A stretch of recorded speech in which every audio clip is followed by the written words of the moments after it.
Yo les potes, c'est Bat, on se retrouve dans une nouvelle vidéo où vous allez kiffer. Il n'y a pas de langouste, il n'y a que du poiscaille, c'est interdit de les pêcher en ce moment. Et vous allez voir, on va en attraper d'une certaine manière assez sympathique. Bref, bonne vidéo les potes. Bon les gars, nous revoilà pour une petite vidéo de chasse sous-marine assez sympathique. Et on commence tout de suite avec la première immersion avec une très belle carangue gros yeux qui est devant, qui ne se mange pas à Saint-Martin, donc voilà, impossible. En tout cas, avec Jude, on est parti très au large et on est sur un spot que souvent on ne va pas du tout. Et donc c'est un nouveau spot sur celui-ci qu'on n'a jamais trouvé auparavant. Et puis voilà, à force de fouiller, en fait, on trouve des spots comme ça. Celui-ci était bien sympa et je suivais à ce moment présent une belle baliste qui malheureusement ne m'a pas permis de la tirer. Mais vous voyez, les gros yeux sont nombreuses par ici. Juste après, très drôle les gars, j'ai pris le lasso parce que je voulais vraiment faire une vidéo comme ça, un superbe short où j'attrape un poisson avec le lasso et je me suis dit le poisson lion c'est parfait. Donc bah voilà, du coup poisson lion au lasso, incroyable. Vous pouvez retrouver la vidéo sur mon Insta d'ici peu. Je vais faire des filets aux fiches avec ça et je vais même d'ailleurs en faire une vidéo longue de recettes de filets aux fiches avec du poisson qu'on a pêché nous-mêmes. Bon, Jude juste derrière flingue le poisson lion avec la fouenne. Ça nous a bien fait rire de l'attraper comme ça en tout cas. Et cette chasse-là, Jude il en a pêché plein des poissons lions avec la petite fouenne d'anti au passage qui marche super bien. Et du coup, ben voilà, c'était sympa d'avoir pu prendre ce poisson. Mais faites attention quand même, hein. Voilà, c'est pas des superbes exemples que je montre là parce que vous pourriez vous piquer avec le poisson lion comme ça et c'est un risque que je prends parce que je sais que avec Jude je suis en sécurité et si jamais je vais pas bien après une piqûre, il me ramène et puis je vais directement aux urgences. Donc voilà, de mon côté ça devrait aller, mais faites gaffe à vous, ne faites pas ça, évitez de faire les bébêtes. Moi j'ai fait ça voilà pour pouvoir faire une petite vidéo. Là je descends, je voulais vous montrer un requin dormeur et en fait je m'aperçois qu'il y a des bourses cabrées qui tournent autour du caillou. Donc bah nickel, je vais essayer de faire les deux. L'objectif c'est vraiment de faire les deux parce qu'ils traînent par deux à chaque fois. Donc si vous en tirez un, le deuxième va rester à côté du deuxième. Et donc en fait dans ce cas vous allez essayer de tirer avec un autre. Mais voilà, le but c'est de tirer les deux d'un coup. Et c'est ce que j'ai réussi à faire. Donc beau doublé, super début de chasse après avoir eu un poisson lion au lasso. Franchement c'est kiffant. Donc le deuxième malheureusement est un peu mal tiré. C'est ce que je vais dire à Jude en remontant. Moi je pensais qu'ils étaient vraiment alignés, mais en fait les peaux de ces poissons sont tellement dures que le temps que la flèche parvienne au deuxième, je pense qu'il a le temps de se décaler un tout petit peu, même s'il avait l'air un petit peu stone. Vous allez voir après, pas du tout finalement quand je me ramène vers eux. Ils vont faire un bon tournicotis sur la corde. On a toujours peur de se faire croquer par ces poissons parce que ça reste de la famille des balistes, hein, donc obligatoirement ils essayent de vous mordre sans problème. Et regardez, à l'arrière de la queue ils ont des espèces de dards bien urticants. Là je peux vous dire vaut mieux pas se faire piquer par ça parce que là vous allez je pense passer une petite dizaine de jours avec une belle plaie. Bon, finalement on redescend. On va voir ce petit requin dormeur. Magnifique, hein, c'est très très beau comme poisson. C'est incroyable de les voir. Branchies qui bougent comme ça. Bon, de temps en temps, ça m'arrive de les toucher vite fait. Mais là, j'ai pas voulu l'embêter parce que il était bien là. S'il était là, c'est qu'il voulait chiller. Donc laissons-le chiller. Juste après les gars, j'ai vu un banc de 40 gros yeux. Alors là le banc il est immense. Je peux vous dire que de loin, quand j'ai vu les reflets qu'elle faisait, je me suis dit waouh, c'est quoi ce monstre qui arrive? Et en fait bon bah c'était des 40 gros yeux. On voit à la surface qu'il y a des balaos, hein. Ce sont des poissons que les pélagiques apprécient parce qu'on a aussi beaucoup de sargasses en ce moment malheureusement. Et donc du coup bah on a observé le banc en attendant de voir s'il y avait un gros truc qui passait. Malheureusement avec tout ça rien n'est passé donc bah tant pis hein. On a bougé de caille, on a changé de spot parce qu'on trouvait rien à se faire sous la dent. Et donc du coup on bouge et on va sur une caille. D'habitude il y a tout le temps des langoustes ici. Et là il n'y en a pas du tout. Et en fait tant mieux, je vais chercher ce poisson lion. Donc là c'est la période où on peut pas les pêcher, elles se reproduisent absolument partout. Donc on en voit moins également. Donc voilà, on récupère ce petit poisson lion au lasso. Et en fait c'est un échec. Et celui-ci vous allez voir les gars, regardez au fond, il prend la fuite.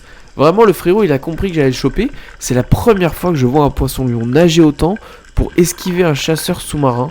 Là j'ai l'impression qu'ils ont commencé à comprendre que tout simplement on les pêche et qu'on va pas leur faire du bien. Je pense que lui il a déjà vu un chasseur et il a déjà peut-être esquivé un chasseur. Chose super rare, ça peut arriver de louper un poisson qui bouge pas. Bon, du coup, je passe le lasso quand même dedans une fois qu'il a mis la tête face au caillou.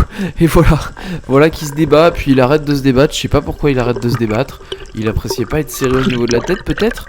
Faudra lui demander quand je lui ferai enfiler aux fiches. Donc voilà, très très beau poisson. Hein. C'est du beau, hein. Ça c'est du beau poisson lion. Ça, les gars, je vous invite à les manger. Hein. C'est un vrai délice. Hop, le Jude qui passe derrière, qui loupe son premier, malheureusement. Lancer de fouenne et qui va ensuite le stone shot sur le deuxième et il sera bien stone shot, il va devenir tout blanc direct dans la glacière et on le découpe à la fin de la pêche. Je voulais vous montrer aussi également ce petit biotope. On a trouvé une autre caille qui est sympathique et c'est tout plat mais c'est joli. Il y a des petites aspérités donc parfois on peut trouver des poissons, des mérous, des trucs comme ça. Et regardez, on voit un superbe poisson-longe, un deuxième, plein de marignans, des cardinales également. Donc des espèces de rougets qui se mangent, qui sont délicieux. Et voilà, pas besoin des poissons-anges, on a déjà fait de bourse cabri, on a fait également du poisson-lion à foison.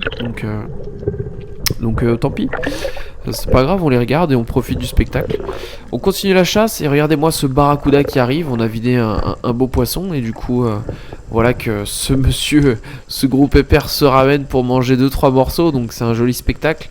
Maintenant s'il devient agressif, et ça arrive qu'il devienne agressif, on essaye de les repousser un petit peu, voilà, faut qu'ils comprennent que on n'est pas là pour faire copain-copain et que lui il peut pas nous croquer dedans parce que voilà, les attaques de barracuda ça arrive de plus en plus. Avec les eaux qui deviennent de plus en plus chaudes. On remarque ça un petit peu, ce comportement dans les différentes îles d'outre-mer. Donc voilà, toujours un poisson qu'il faut prendre avec précaution. Ici on a un mérou gurgle qui prend un petit peu la fuite. Et nous on va essayer d'aller le chercher. Un petit mérou, 450 grammes. Toujours très très bon à manger ça pour une personne. Que ce soit placé voilà, dans une assiette avec un peu de riz et un petit peu de sauce matouk par exemple ou de créoline et ça c'est un vrai régal. Donc on va chercher ce petit mérou grand gueule. Il y en a beaucoup hein, sur ce spot. Donc on en a fait quelques-uns avec Jude et évidemment on se régale par la même occasion avec une petite recette. On met le couteau sur la remontée histoire de faire souffrir le moins possible le poisson parce que voilà, on essaie d'avoir la pêche la plus propre possible. Et regardez, quand je l'ai vidé, j'ai récupéré un petit bébé poisson baliste dedans, qui était mort déjà évidemment. Et du coup, c'est marrant parce qu'il y a un oiseau qui s'est ramené. Et c'est assez rare hein, de voir un bébé baliste se faire manger. C'est la première fois que je vois ça. Et je savais pas qu'ils se faisaient manger par les autres avec leur dard qu'ils ont sur la tête, tout ça. Mais comme quoi, voilà. Ça peut se passer également. Et j'ai essayé de lancer au piaf. Voilà, je voulais vraiment faire une vidéo où le piaf le récupère en l'air. Malheureusement, ce chacal ne l'a pas fait. Il me permettra pas de faire un superbe short où il l'attrape en l'air. Dommage. Juste après, on voit Jude qui est parti chasser de son côté un mérou gurgle également. Et du coup, bah voilà, on est deux, hein, les gars, donc on se surveille l'un l'autre. Et toujours très important, hein, la syncope, ça peut arriver, on sait jamais. Et même si on pense qu'on est en sécurité, on ne l'est pas toujours. Voilà, un gros poisson qui passe et on est en une apnée de 10 secondes, 15 secondes de plus. Et au final, c'est l'accident qui arrive. Donc c'est pour ça qu'il est important d'être tous les deux, voilà, toujours, pour se surveiller. Bref, on continue la chasse sous-marine, et là je suis descendu sur un spot un petit peu plus éloigné. On a changé de spot, et j'ai repéré un poisson qui se baladait, et c'était pas n'importe quel poisson. C'était un mérou grand gueule, je l'avais vu de plus haut, donc je tourne beaucoup hein, pour le récupérer. Alors non, pardon, c'est pas un mérou grand gueule, c'est un baliste, excusez-moi, je me suis trompé parce que j'en ai vu un sur le côté de l'écran. Et donc c'était un baliste qui passe, donc voilà, baliste également très très bon. Le filet de baliste, c'est un régal, manger frais directement au sortir de la pêche, c'est sensationnel. Pour ceux qui me disent le baliste c'est pas bon tout ça, les gars, la prochaine fois que je chope un baliste, je vous fais une série de vidéos. Enfin, je pense, je vous fais une bonne petite recette. Je vais vous faire une série de vidéos avec des recettes et puis des catch clean and cook. Ça va être incroyable, ça va être sympa. C'est mon petit projet pour la fin d'année 2024, vous faire ces poissons-là et vous montrer que c'est délicieux. Et on en profite, hein. J'en vois un deuxième et je vais aller prendre le deuxième. Alors, je pourrais pas vous faire la vidéo bientôt parce que évidemment, je les ai mangés déjà ceux-là. Mais très bientôt je vais retourner à la pêche et puis voilà. Même si c'est pas sûr que j'y retourne très bientôt d'ici la semaine prochaine parce qu'il y a un petit peu de mauvais temps qui se profile. Et là voilà, c'est une chasse vraiment en août les gars. Et d'ailleurs par rapport à août dernier, je trouve que la mer est quand même moins chaude qu'août dernier. Donc n'hésitez pas à me dire ça en commentaire également si vous, de votre côté, si vous êtes dans les îles comme moi dans les parages, est-ce que vous trouvez qu'il fait moins chaud que l'année dernière ou plus chaud, je sais pas. Au niveau risque cyclonique, ça joue beaucoup. Pour l'instant, moi j'ai l'impression qu'on a l'eau à 29 degrés et qu'elle monte pas plus. Tant mieux, c'est déjà très chaud évidemment, mais c'est cool. J'ai repéré des snappers sous cette caille, voilà, changement de spot encore une fois. Et du coup, très très beaux petits snappers qui sont bien mignons. 350, 400 grammes, de quoi faire du poisson pour une assiette pour une personne. Et voilà, je vous invite à pas prendre des plus gros que ça, hein. Si on dépasse le kilo ici, après on a le risque de ciguatera, donc ça sert à rien de tenter des folies. Tout le monde les mange sur ces tailles là, ils sont vendus évidemment au Carrefour, ils sont vendus de cette taille là. Bon, malheureusement il y a un petit corail qui était en dessous, je pense pas que ce soit moi qui l'ai décroché. J'espère pas en tout cas, hein. En tout cas je le voyais pas évidemment, je fais toujours attention aux coraux et à la vie marine, tout ce qu'il y a autour. Faut faire attention, soyons vigilants messieurs dames, parce que ça arrive évidemment qu'on ait des femmes qui chassent et on en a de plus en plus et tant mieux. Donc on continue et là j'ai repéré un très beau mangrove snapper, un petit peu différent du snapper avant. Je sais pas tous les noms, hein, mais celui-là il peut faire quand même 2 kg, 3 kg et là par contre il n'y a aucun problème de le manger parce qu'il mange beaucoup de crabes et donc je m'approche tout doucement, vous allez voir, je vais pouvoir faire une belle action. Très belle action parce que le poisson ne bouge pas devant moi, je suis arrivé très calmement, il est en détente le frérot et je le loupe magnifiquement bien, donc bon malheureusement il va bouger, hein, il va bouger de caille et je ne le retrouverai pas, Jude le reverra, mais comme lui il est au pôle Spire en train de flinguer des poissons lions de partout, bah évidemment il pourra pas s'attacher les services de ce poisson lion. Je continue ma chasse et donc je pars sur un autre endroit et je vois ce beau mérou grand gueule, voilà, qui est un peu plus gros que les autres, que je loupe également. Bon, ben voilà, super, 2 beaux petits loupés. Après, ça fait longtemps que j'avais pas chassé, donc bon, voilà, c'est normal que j'ai perdu un petit peu en précision. Du coup, je pars avec le 60 d'anti. Je me suis dit, je vais me rapprocher bien plus proche et là, j'aurai plus de précision. C'est effectivement le cas. Par contre, il faut que je vise bien au niveau de la tête pour stone le fish. Et c'est heureusement ce que je fais parce que à cette distance là c'est compliqué de transpercer un poisson. Et l'ardillon se coince dans le cerveau du poisson, c'est une partie qui est quand même bien plus dure. Donc voilà, je me régale à ce moment là sur cette action. Je me fais quand même un beau poisson.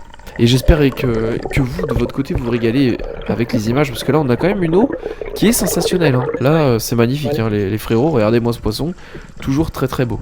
Je vais descendre voir un petit poisson soleil et puis je vais en profiter pour vous dire les gars, n'hésitez pas si c'est pas encore le cas à vous abonner et à lâcher un petit commentaire. Le commentaire ça aide vraiment énormément, si vous êtes arrivé au bout c'est que vraiment vous êtes un vrai, vous êtes passionné de chasse sous-marine, donc posez-moi un petit commentaire, même si c'est juste pour dire merci pour la vidéo ou coupe tes cheveux parce qu'on les a vus encore dépasser à l'écran. Je les ai toujours pas coupés. Je suis un peu fainéant sur ça pour aller chez le coiffeur. Donc voilà, n'hésitez pas à lâcher un petit commentaire, ça aide toujours pour le référencement et puis faire découvrir notre belle passion à d'autres personnes sur la chasse sous-marine.